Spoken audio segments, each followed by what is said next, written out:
When I was in pregnancy నాకు bore అయిపోతున్నాను నేను. నాకు 2 పీజీలు ఉన్నాయి అప్పటికే. బోర్ అయిపోతున్నాను. ఏంటి వింటే బుర్రా సుబ్రహ్మణ్య శాస్త్రి గారు నా ప్రెగ్నెన్సీలో నాకు మొత్తం ఏంటంటే బుర్రా సాయి మాధవ్ గారు ఉన్నారు, వాళ్ళ ఫాదర్. ఆ తాతయ్య గారు వచ్చి నాకు రామాయణం చెప్పేవారు. రోజు సాయంత్రం 2 గంటలు రామాయణం వినేదాన్ని కూర్చుని.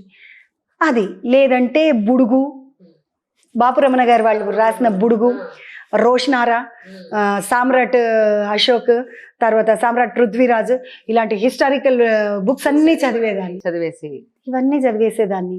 లేదా ఇళయరాజా గారి మ్యూజిక్ వినేదాన్ని. నాకు మ్యూజిక్ టేస్ట్ ఎక్కువ కాబట్టి, నా బేస్ కూడా మ్యూజికే కాబట్టి నేను మ్యూజిక్ వినేదాన్ని. ఇవన్నీ చేస్తున్నాను కానీ ఎక్కడో వెలితి కొట్టింది నాకు.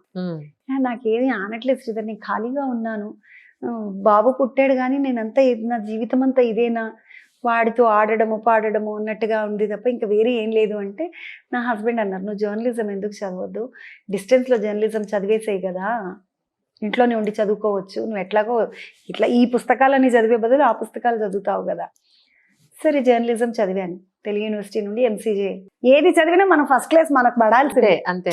ఫస్ట్ క్లాస్ కన్నా తక్కువ ఉంటే మళ్ళీ మనసు సెట్ అవ్వదు, అసలు గాలి అయిపోదు ప్రాణం అంతా.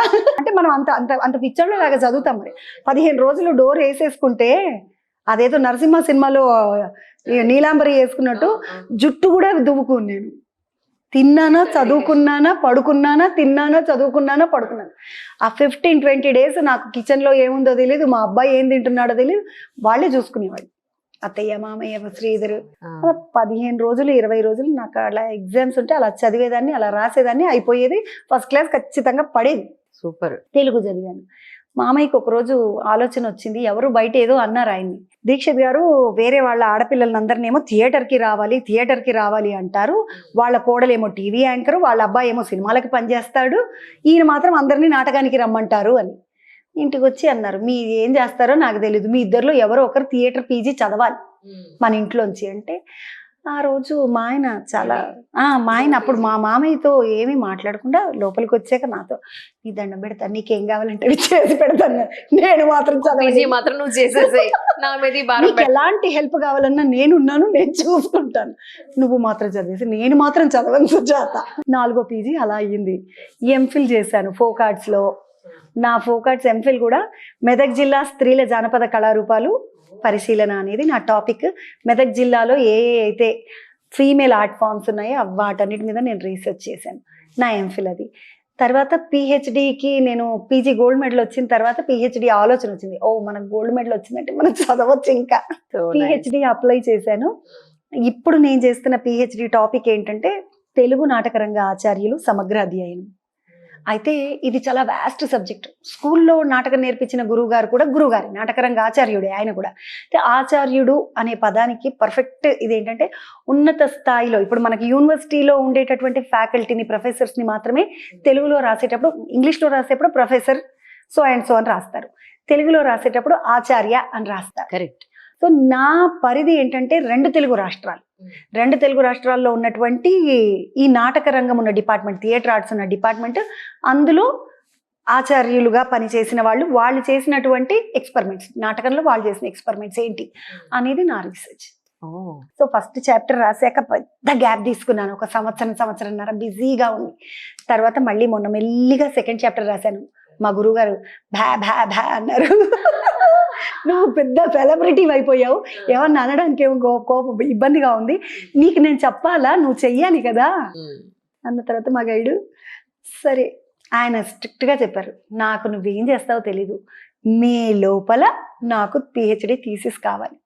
ఫస్ట్ సెమినార్ కూడా ఇచ్చేసాను, సెకండ్ సెమినార్ ఇవ్వాలి, ఫైనల్గా థీసిస్ సబ్మిట్ చేయాలి. ఇది పిహెచ్డి అయిపోతే పేరు పక్కన డాక్టర్ సుజాత అని రాసుకోవాలి. ఇది మా డాడీ కోరిక. సో నెక్స్ట్ ఇంటర్వ్యూలో డాక్టర్ సుజాత అవుతారనమాట.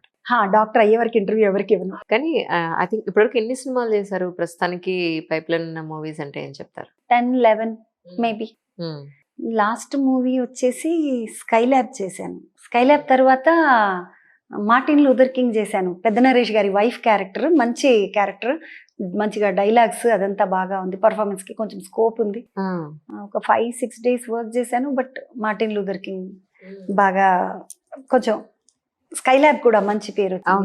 స్కై ల్యాబ్ సత్యదేవ్ గారు ఆయనతో ఉండింది కాంబినేషన్ అంతా కూడా. ఇందులో అంతా నరేష్ గారితో కాంబినేషన్. ఇప్పుడు సూర్య బి పాజిటివ్ అని ఒక సినిమా చేస్తున్నాను.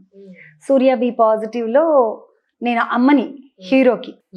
నేను హీరోకి అమ్మగా ఫస్ట్ అయితే నేను జనరల్గా అయితే ఆల్రెడీ నేను టీవీలోనే చంద్రవగా చేస్తున్నాను, ఇంకా మళ్ళీ ఎందుకు హీరోకి మదర్ అని అనుకున్నాను. అవును అవును. కానీ వాళ్ళు కథ చెప్పిన తర్వాత సుబ్బా మాధవరపు అని ఆయన యుఎస్ నుండి వచ్చారు డైరెక్టర్. నాకు చరణ్, ఆ సినిమా హీరో ఎవరైతే ఉన్నారో అబ్బాయి, ఆ చరణ్ వచ్చి నాకు కథ చెప్పారు. మేడం నేను మీకు కథ చెప్తాను, మా మదర్ మీలాగా ఉండాలి అంటే. ఇప్పుడు నన్ను మీరు చంద్రవగా చూసి అలా అనుకుంటున్నారు, నేను అలా ఉండను, చంద్రవలాగా నేను ఉండను, నేను నాలాగా ఉంటానంటే నాకు మీరు ఎలా ఉంటారో కూడా తెలుసు మేడం. ఇలా ప్రశాంతంగా ఫేస్ ఉండాలి, అలా చూస్తే ప్రశాంతంగా అనిపించాలి, సైలెంట్గా ఉండాలండి. ఎక్కడ సైలెంట్ ఏం కథ, నా లొడలోడ అల్లరి పిల్ల అయితే ఇక్కడ ఫుల్. నా లొడలోడకి ఆ సైలెంట్ ఎక్కడ సుట్టడం లేదు మేడం, మీరే యాజ్ ఇట్ ఈజ్ నేను ఉన్నట్టుగానే, కాకపోతే పెద్ద బొట్టు పెద్ద కమ్మలు చేశారు. బట్ క్యారెక్టర్ చాలా నచ్చింది నాకు స్కోప్ ఉన్న క్యారెక్టర్. అంటే ఆ సినిమాలో ఒక 4-5 మెయిన్ క్యారెక్టర్స్ ఉంటే అందులో నాది ఒక మెయిన్ క్యారెక్టర్. అయిపోయిందా షూటింగ్ మొత్తం? ఇంకో 2 days ఉంది. అది అయిపోయిన తర్వాత ఇక నేను రైట్.